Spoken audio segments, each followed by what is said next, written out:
কিছু। ওরে চাচা রে, আল্লাহ রে, তুই তো দিছিলা খায়া রে।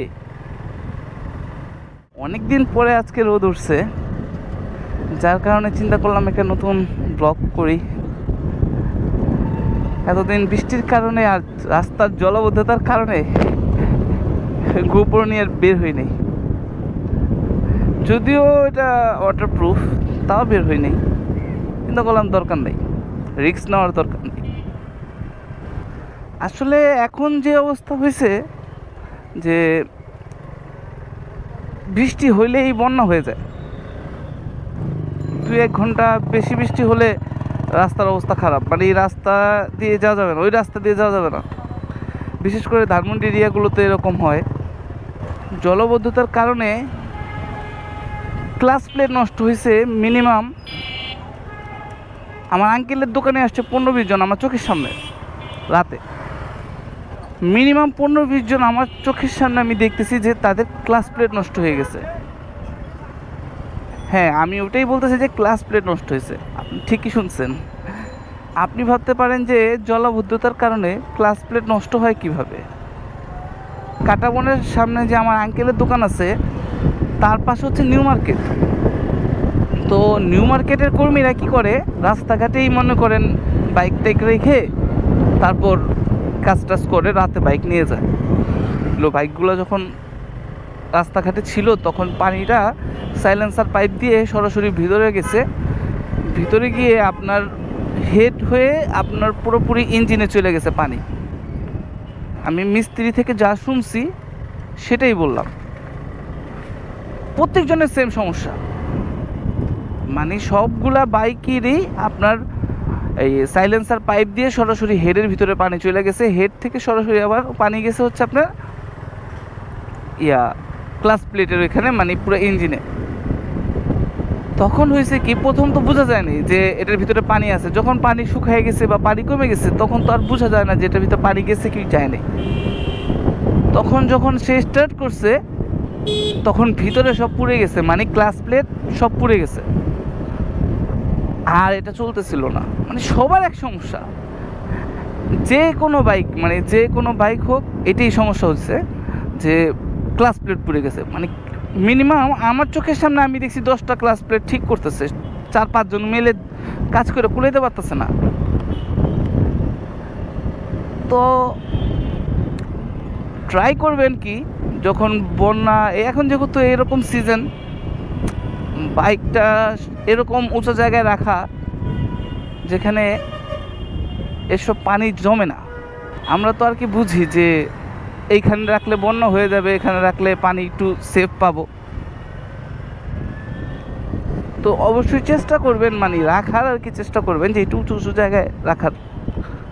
সবসময় এক জায়গায় রাখতে হবে এমন তো কোনো কথা নেই। আর বৃষ্টির কথা বললে লাভ নাই, যখন আসা শুরু করে তো করেই। ওরে চাচা রে, আল্লাহ রে, তুই তো দিছিলা খায়া রে। কই থেকে যে ভাই আসে ভাই, আপনি নিজেও টের পাবেন না। তো অলওয়েজ রিস্কাওয়ালার থেকে সাবধান। বৃষ্টির থেকে বেশি হচ্ছে রিস্কাওয়ালা থেকে সাবধান থাকতে হবে, যতটুকু বুঝলাম। আমি বৃষ্টির কথা বলতেছি, বৃষ্টি কিছুই না তাদের সামনে, তারা হচ্ছে টর্নেডো। তো যেটা বলতেছিলাম, একটু সাবধানে রাখবেন। আর যদি আপনি এরকম সমস্যার সম্মুখীন হয়ে যান, এটারও একটা সমাধান আছে।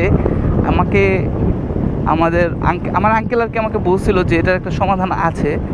সমাধানটা হচ্ছে এটা, যদি বন্যা হয়ে যায় আপনি টের পাবেন তো অবশ্যই যে বন্যা হয়েছে। বন্যা হয়ে গেলে আপনার বাইক যদি এরকম অর্ধেক ঢেকে যায় তাহলে কখনোই বাইকটা স্টার্ট করবেন না। মানে এরকম হয় না যে বন্যা হয়ে গেছে, কিছু করার নাই, সাবধানতা অবলম্বন করতে পারেন নাই। হ্যাঁ, তখন কি হবে, তখন কি করবেন আর কি, এই রাস্তার মাঝখানে দেখেন কত বড় গর্ত। হ্যাঁ, আচ্ছা, যেটা বলতেছিলাম, তখন করবেন হচ্ছে এরকম যে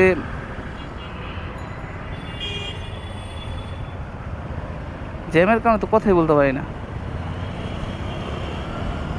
তখন আমার আঙ্কেল একটা কথা বলছিল, তখন করবেন হচ্ছে বাইক আর স্টার্ট করবেন না,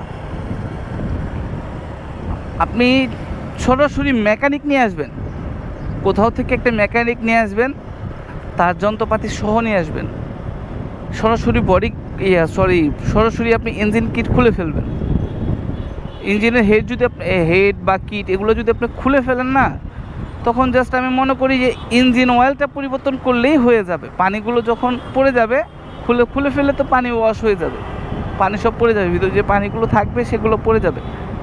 তখন জাস্ট ইঞ্জিন অয়েল ইউজ করবেন, তখন আপনার সব সমস্যার সমাধান হয়ে যাবে। আপনার আর ইটা চেঞ্জ করা লাগতেছে না, ক্লাস প্লেটটা চেঞ্জ করা লাগবে না।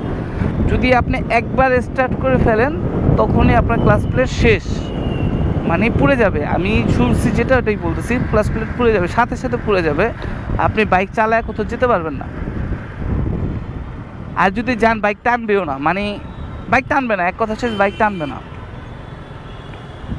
তো এভাবে না করে যেটা বললাম সেভাবে করবেন। আশেপাশে যদি কোনো মিস্ত্রি থাকে তাহলে তাকে বলবেন যে একটু আইসা ভাই দেখেন,